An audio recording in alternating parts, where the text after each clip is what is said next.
members were heard in silence. The Leader of the House will be heard in silence. The Leader of the House. Consistency isn't their strong point, Mr. The Leader of the House has the call. The performance of the Leader in the opposition today has shown yet again why he is simply unfit for high office. The performance of the Leader of the National Party has shown why he is unfit to be in this place at all. This was an extraordinary performance. We went back to Reds under the beds.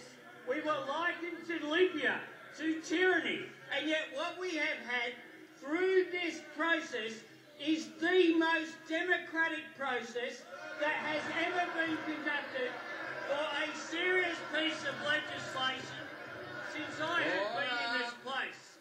This is a historic day, Mr. Speaker. After 2 decades of debate, 35 parliamentary inquiries, the Shergold report, the Garneau review, the Joint Parliamentary Committee, the 2007 election, whereby both political parties went to that election asking for an emissions trading scheme. Mr. Speaker, today we stopped talking and started acting. Today we moved forward to a clean energy future. They say that it was undemocratic, just like the other 217 bills that have been passed by this chamber, compared with the 108 that were carried under the Howard government. This morning alone, prior to question time, we have carried 22 bills, 1/5, 20% of the workload of the Howard government in its first year, 20% in one morning. This is a government that is getting on with governing. This is a parliament that is functioning and is functioning well. And we see in the hysteria from those opposite, Mr. Speaker, that yesterday moved a suspension of standing orders and then gagged the right of the government to respond to their two speakers.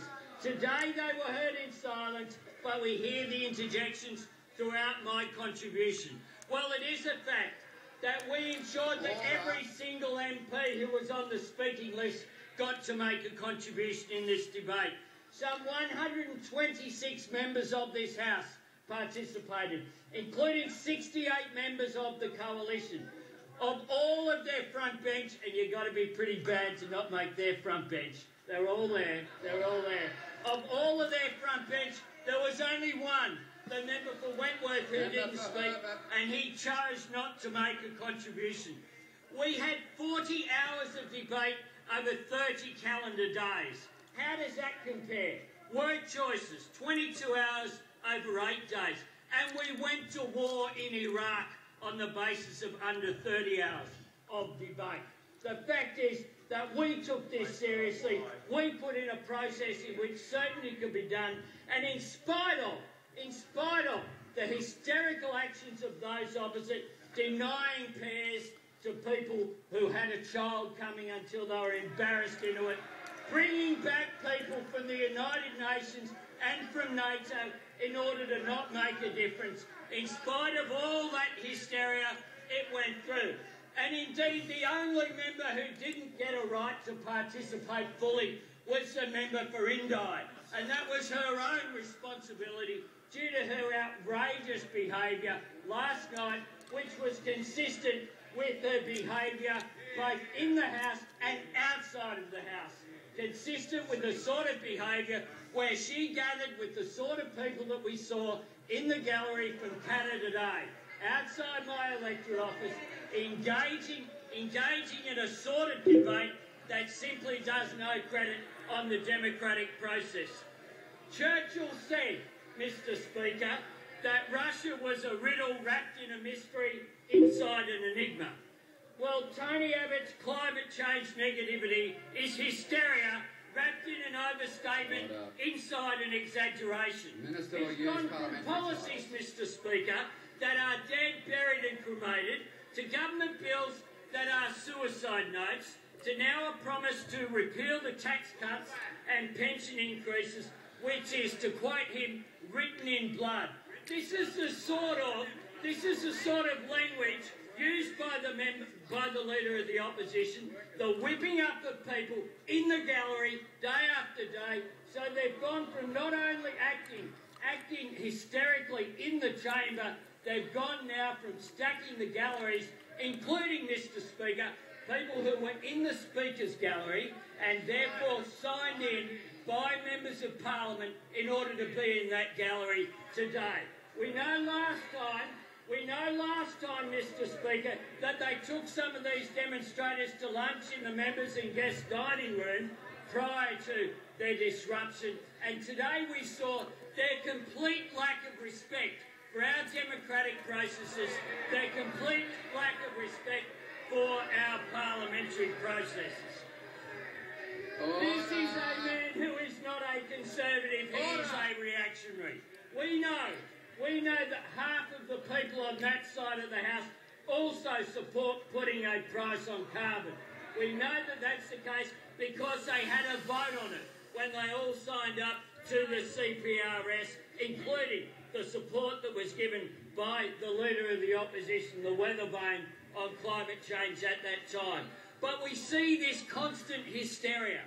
But when you look at the facts, Mr Speaker, have a look at what the facts are with regard to acting on climate change.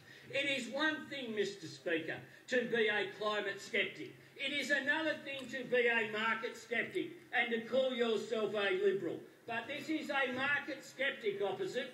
Peter Costello has got it right. He doesn't know about economics. He doesn't care about economics. This is the old DLP when it comes to economic policy. And that's why we see climate scepticism and market scepticism. To think that the business community don't want the certainty that they've got this morning through the legislation is simply to show how out of touch the Leader of the Opposition is. He says he'll claw it all back, but will he really? He knows that the business community will respond real well to the idea that industry assistance is going to be cut back. He knows that the pensioners of Australia are going to say, thank you for taking back my pension increases. He knows that there's 1 million Australians who this morning were taken out of the tax system. And what he would have you believe is that he's going to put them back in the system because he's going to lower the income tax-free threshold from $18,000 to $6,000.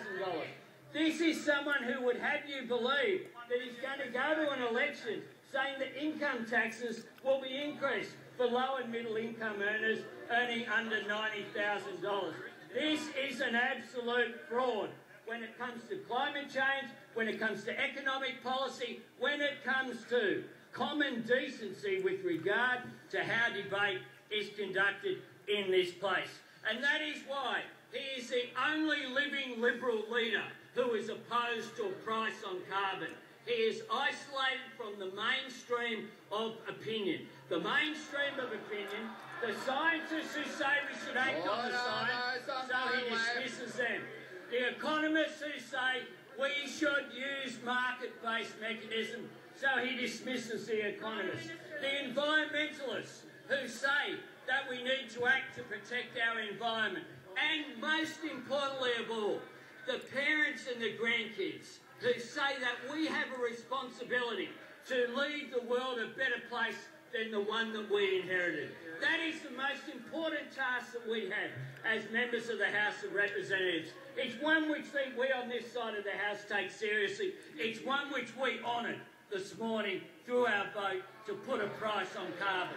In the interests of our economic future, in the interests of our environment, and in the interest of the change that is necessary if we're going to compete in the modern carbon-constrained world which is coming. Order. The question is that the time for the debate has concluded.